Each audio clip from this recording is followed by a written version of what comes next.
Welcome to the Extraordinary Marriage. I'm Connie Durham, and this is the 100th episode of the Extraordinary Marriage.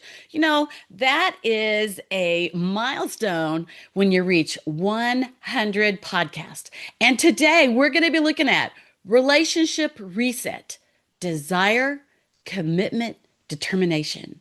Do you have that? Do you have desire? Do you have commitment? Do you have determination? Well, I have been on many, many diets, and I am an excellent second day dieter. Day one, day two, and then the next thing I know, there's some kind of special event, and I'm eating. And then I'm eating what I'm not supposed to. And I've been around for a long time. So I've done protein, I've done carbohydrates, I've paid attention to fiber. I mean, I've done a little bit of everything. And I read the labels and I know my information. But being successful on a diet is up to me. Nobody else can help me. When my husband offers me some cookies or some chips in the evening after dinner, if I say yes, I have screwed up my diet. Only I can make that difference in that decision.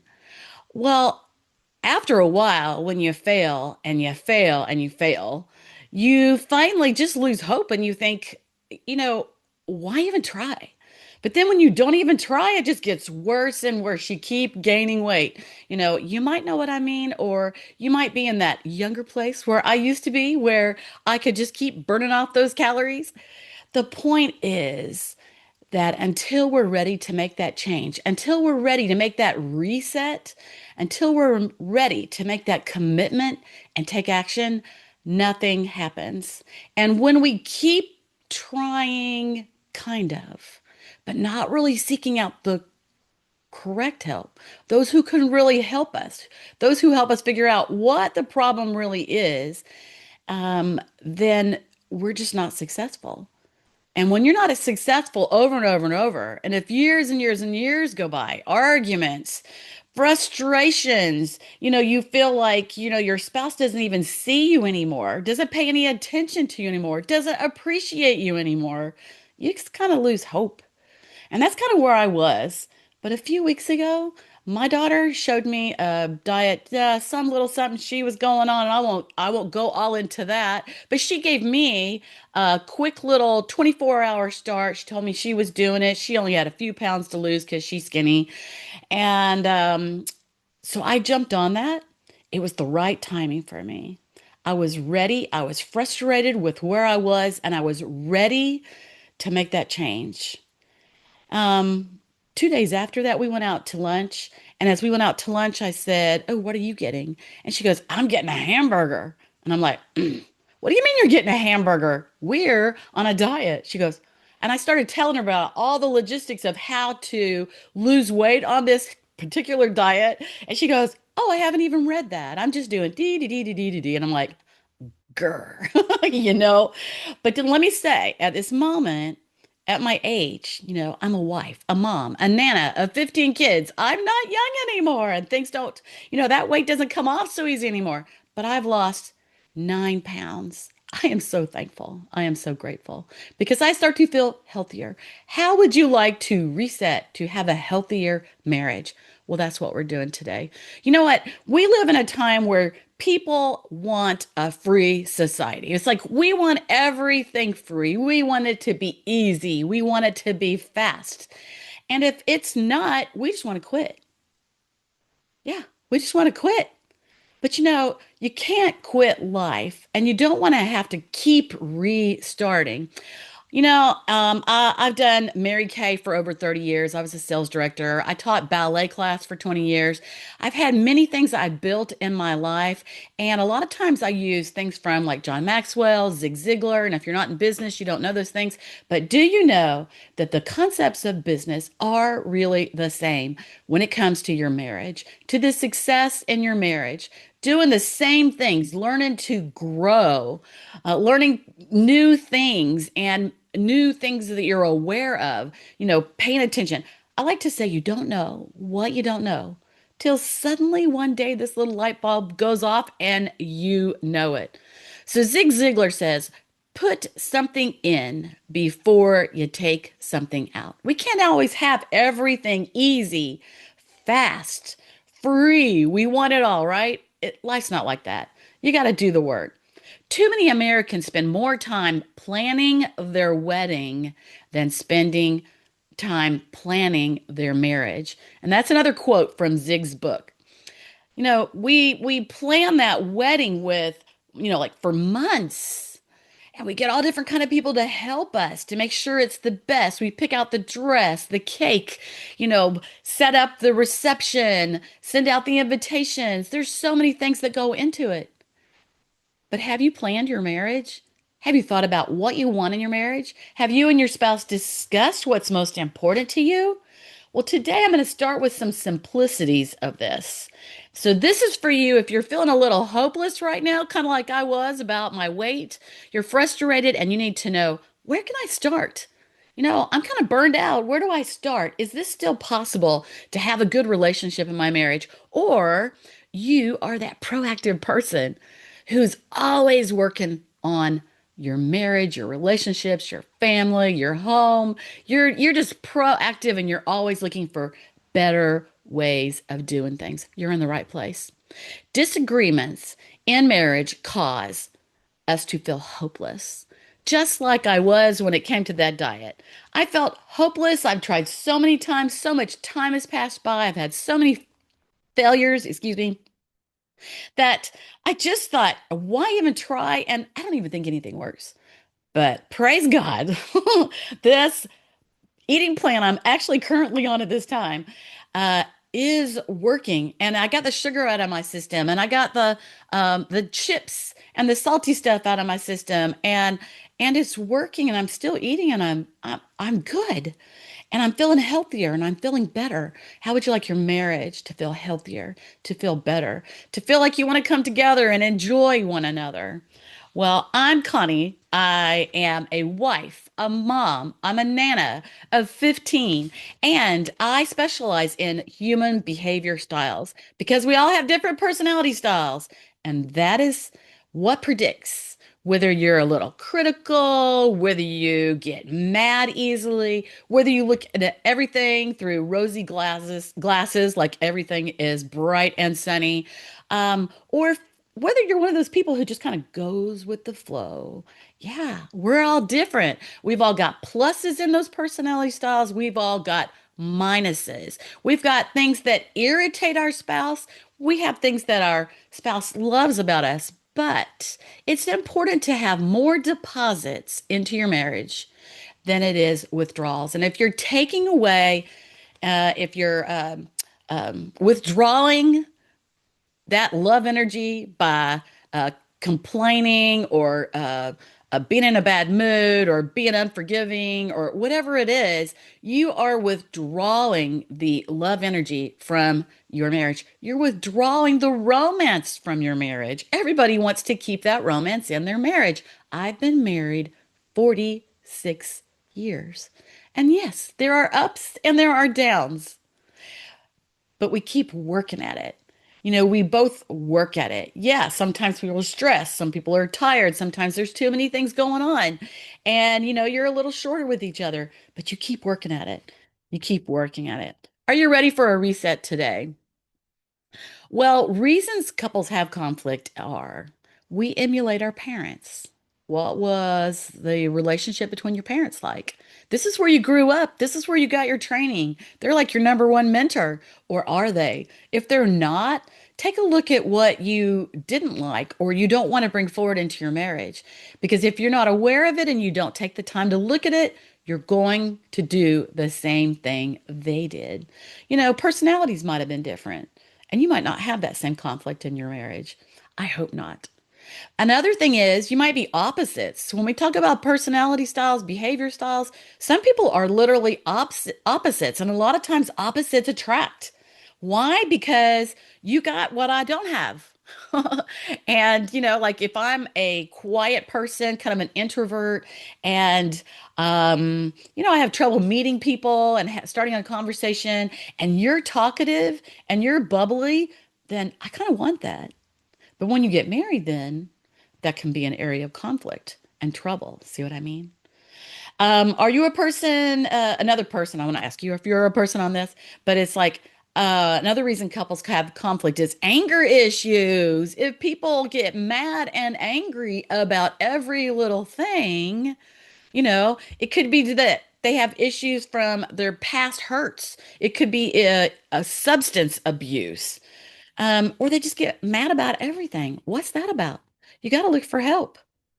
Well, John 8:32, the book of John 8:32 says, "And you will know the truth, and the truth will set you free." There's truth out there. God has the truth for you. And if you know the truth, if you listen to the truth, if you allow it to, it will set you free. So let me tell you, if you can grab a pen, if you're able, because you might be driving, you might be exercising, but if you can grab a pen, take a few notes. Today, we're going to shift from ready to give up, it happens, to identifying what we want in our relationship and what it can look like and how to get there. So stay with me to the end. So Zig Ziglar says that 90% of the information and the things that we put into our mind, 90% is negative. So stop and think about it. It's that news media. It's that talk show where people are griping and fussing. And a lot of times they're making up lies that aren't even true to hold you and make you fearful. So look at what you're watching. What kind of music are you listening to? Are you listening to uplifting music? I love good old rock and roll. I love the music of today. And at the same time, I listen to a lot of Christian music. It is usually uplifting and encouraging. So, what kind of music are you listening to? If it has a lot of bad language, is downtrodden, makes you feel angry, or does it lift you up and make you feel better? It's 90% of what we hear, what we watch is negative. Let's put some positive back in our lives. Number two is, we may have trouble identifying with our spouse or even moving forward. We may imagine different things are going on with our spouse. I mean, I'm not going to go into my own things because it's personal, but there's stuff that goes on and I get a negative thought process about it because it's fear enacting in me. And fear stands for FEAR, false evidence appearing real. I want you to hear that and I want you to think about that and think about the times you have been fearful. Sometimes it was being home alone, being fearful. Me and my granddaughter were just talking about that. When you're home alone and you hear sounds and your mind starts to work and you start to think of all the things that could be, and then you hear something else, and then maybe you think you hear another creak in the floor or a shadow, or the phone rings and scares you to death. Well, it's false evidence appearing real, mostly all the time. Yeah, sometimes things are true, but fear is false evidence appearing real. Don't waste your energy on that. Number three is poor self energy. Sometimes we're just exhausted. I know moms, you're raising kids, and if they're little, it's 24/7, and there's housework and food and cooking and running around, and you're so very tired. It takes your energy. We end up saying words to ourselves, demeaning ourselves. I always say, if I'm having trouble with, and I do, if I'm having trouble and I am talking bad to myself, you could stop and ask yourself, hey, if this was my friend, would I hang around if they were talking to me like this? Boy, that's profound, isn't it? If this is my friend or anybody else and they were talking to me like this, would I allow it? No. So what do? You have to reverse your words. Say opposite of what you're saying to yourself in your head. If nobody's around, say opposite out loud. Say opposite out loud and do it and say it again and say it again and stop the words in your head that cause you to have a poor self-esteem. Four, do we have trouble buying in? It's kind of like the diet I was talking about. Past failures. Boy, it's like they haunt you, don't they? Past failures haunt you. If you come from a past of many failures, maybe your parents were divorced and or maybe you're on your second or third marriage, but we can't do anything about the past. Can't do anything at all. But we can change this moment. We can change our future when we decide to take action and do that. And even with all this, you've got all this going on. Now you're like, I don't even know what to do. If you want a person who puts up wallpaper, you call a wallpaper person. You might try to do it yourself and you might get it all like, all over the wall, paste, get it not straight, lumpy, peeling off the wall. You know, if you want something done, you call somebody who knows how to do it. Right now, we have some trees that need to be cut down. So, really big trees. So, what do? We don't try to do that ourselves. We call somebody else who knows how to do it because we don't want a tree falling on our house, right? So, if you want your marriage to be better, you have to look for help for somebody else who knows how to do it. And sometimes that might be at your church. There might be a counselor there, a marriage counselor who can help you. And I personally can help you through my experience with my own marriage and my kids' marriages, people that I've worked with, and I can help you understand how to understand your spouse better so that you're not so bothered with them. All right, so Zig Ziglar said, you have to put in the effort and then you receive the benefits. My diet had to put in the effort day after day. It's going to be month after month before I lose the weight that I have gained over the past years. I have to put in the effort and then I'm going to receive the benefit. And the same is true for you. Luke 6:31 says, let each of you look not only to his own interest, yeah, we got that down, don't we? But also to the interest of others. And that pertains to your spouse. Yeah. We have to take care of ourselves, and we do have to put ourselves first sometimes to take care of ourselves when we're low on energy.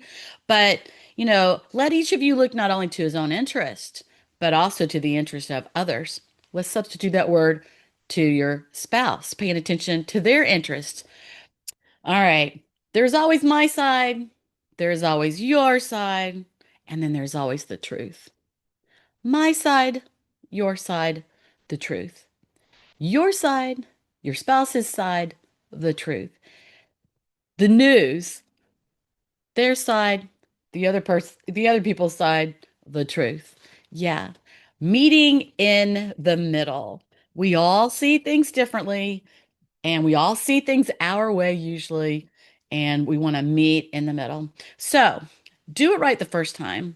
Let's think about a nurse. What if you have a nurse and you're in the hospital and they don't do it right the first time? How about a lawyer? Boy, that could mess up a real thing. Let's say you have had to go to court, for something that went wrong, for something that you were accused of, and your lawyer doesn't do it right. Now you're in trouble. A doctor, a builder, a CEO of a business. Maybe you're redoing your kitchen. Would you like to do that right? Would you like to make dinner right? Have you ever burned dinner? It's a real big pain. It smells up the whole house, and now you have nothing to eat. Kids, we don't want to mess up our kids. Do it right the first time. So when we get married, why don't we put more time in planning our life together? Thinking about what we want in life most. What's most important to each other? Well, here's how you can begin to reset your relationship today. Number one, I want you to take a piece of paper and I want you to write down, what do you want your relationship to look like? Do you ever think about that? Is you want your relationship to look like your parents' relationship because it was great, or maybe not? Do you have some best friends that have a beautiful relationship and you're like, I want my relationship to be like them? Maybe you're looking at social media and you're looking at the pictures and you're thinking, I want my relationship to look like theirs. But beautiful pictures on Facebook and social media, there's true ones, but then everybody puts their best on social media. Think about that. You don't know what's going on behind closed doors. But what do you want your relationship to look like? Write down the things you would like in your relationship. And it might take you a few minutes because you haven't really thought about it. We spend our time thinking about the negative and what we don't want, what we don't like. Well, what do we like about our spouse? I like to look at that. What do you like about your spouse? And what do you want your relationship to look like? Write down some things. Number two, why do you want a reset? Do you need to reset your relationship because you and your spouse are not getting along? You're bumping heads all the time. Maybe you're screaming at each other. Maybe somebody's pouting and not talking to the other person. They've withdrawn from the relationship. Maybe there's no romance anymore. Maybe you just don't like being around each other. Yes, you need a reset. Three, what obstacles do you need to address? What are the things that are causing the arguments? Is it simply that somebody's tired or the kids are misbehaving? Maybe you disagree on how to parent. Maybe you disagree on how to spend money. Maybe you disagree on whose responsibility it is to do what around the house. You see, if you don't sit down and talk about these things, then they can't get any better. If you ignore it, like I ignored my weight, I didn't really ignore it. I kept trying on and off, right? But if you ignore, then you're going to keep getting what you've been getting. But if you make up your mind and you step forward and you decide to change your relationship to make it better, it might not be easy, it might not be fast, but you can do it. Number four, who can help you? Like I said, it might be a pastor at your church. I truly believe in the Word of God. I tell my kids at church all the time, I teach youth, and I always say, the Bible, the Holy Bible, is your safety net. Maybe you went to church and you don't go to church anymore because you love sleeping in on Sunday morning. Well, we reap what we sow, right? And when we stop doing the things we know we should be doing, or the things we know are available to us that would give us a better life, it's up to us. We all got choices. No guilt. It's your choice, right? But it's like we all have choices in life. To be honest, probably I always went to church, but when I got married, my husband's family was very involved in the church, and I might have not always went. But guess what? He was the leader of our family and he led me. So it just takes one in every family who wants more, who wants something different. And then you figure out how to work towards that. So who can help you? I can help you. That's why I call my podcast The Extraordinary Marriage. I share tons of experience on The Extraordinary Marriage. I also have interviews on there where other people talk about their marriage, the ups and downs of that, especially in the first 10 or 15 episodes. I have a lot of that, a lot of interviews. So, who can help you? I personally help people understand one another. And once you understand behavior styles, you have less conflict with your spouse, you understand your children, and you even understand the people at work, why they act the way they do, why your boss is expectant or critical or has very few patience. Yeah, it is. And actually, it is called Rediscover Your Spouse. There's an on-demand online workshop that you can do anytime. It's about 2.5 hours. All right, so who can help you? First of all, you have to help yourself. So, number five is draw out a plan of action and set a date to finish it. Like, as I started on this diet, I had to think, okay, this is not going to be immediate. It is not going to be fast. What has been done through a good amount of time is not going to be undone quickly. And so I have to know it's going to take me a while. And I have to say, I usually think of a diet as a couple weeks, 3 weeks, 4 weeks tops, if ever I actually make it to that. But it's actually, um, you have to have a plan that it's going to take me a few months. And right now I have to go through Christmas. That's always hard. But I believe I can. And number one, I have to believe I can before I can, right? Luke 6:31 says, "As you wish that others would do to you, do so to them." Are you treating your spouse the way that you want to be treated? So, I mean, I don't know who's listening to this. You might be treating your spouse great and they're really giving you a hard time. It's their fault. Or you could be at the end of the rope and like your marriage is on the rocks and you're like, okay, maybe I'll look at for something and see if I can figure out a way to, you know, figure out what's going wrong in my marriage. Yeah, people don't do anything until it's too late. Yeah, why do we do that? Why do we do that? So draw out a plan of action, set a date, and as you're going through all of these things, learn to have conversations with your spouse. Build trust. Try not to criticize. Try not to get mad. Try not to be moody and shut them out. Think about what you loved about your spouse whenever you started. Zig Ziglar says to set goals. And everything I'm sharing with you today actually came from his book called Goals, How to Get the Most Out of Your Life. Do you want to get the most out of your life? Well, let me tell you, everything starts with how things are at home. Happy life, happy wife. What is that saying? Happy life, happy wife. Happy life is happy marriage. Raising good kids with conscience and thoughtfulness and kindness, happy life, happy marriage. You can do it. And if you don't have it, I've seen it over and over done, but it happens with effort. It doesn't happen on its own. Yeah, it's kind of like, oh, geez, let's see, like something that is molding. Something that is molding. Let's say, well, I just pulled out a bag of lemons out of my refrigerator and one was molding. What happens if I leave that molded lemon in there?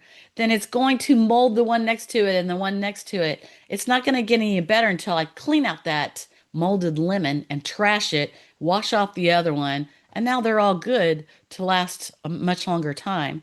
But one bad apple does spoil the whole bunch. It actually does. It actually can.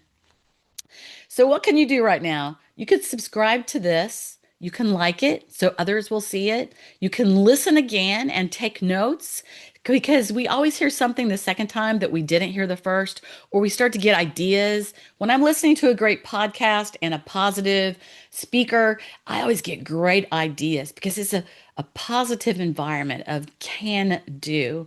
So here's a few you can tap into my previous podcast. There's one, building blocks for a thriving marriage. That's number 78. A formula for forgiveness, because when somebody in the house is not forgiving and they're sulking for days and weeks, or oh my heavens forbid, months, if they're sulking, yeah, that's definitely a withdrawal from the marriage and it's going to kill the love, kill the romance, kill it all. So sometimes we carry with us things from our past, things that we haven't forgiven in our past. And so this is the formula for forgiveness. Grab a notepad as you listen to that one and take notes. If you have things in your past you've not been able to forgive and they're now hanging over your head, ruining your life. And that is episode 96. And then more love. Why wait? Do it now. More love. Who wants more love? Why wait? Do it now. That is episode 97. And that talks about the different needs we each have. And it gives you a formula, an instant and quick win with a formula for success called the chemistry of lasting love. You can get the guide on that. So 97, more love. Why wait? Do it now. Will give you a quick win on sitting down with your spouse, talking about what you each need most. Listen to the podcast and then sit down and talk about it. And it's a quick win and it's free because those are free gifts. So I also have a free gift page where you can get the chemistry of lasting love and a handful of other things. It is my the Extraordinary Marriage free gift page, and it's full of ways to overcome challenge in your marriage and put your best foot forward. Isaiah 40:31 says, but those who wait for the Lord shall renew their strength. They shall mount up with wings like eagles. They should run and not be weary. They shall walk and not faint. Isaiah 40:31. I'm Connie Durham. You've been listening to the Extraordinary Marriage Podcast, and I hope you'll come back and you'll listen to more and find me at theextraordinarymarriage.com. All right. Thanks for listening.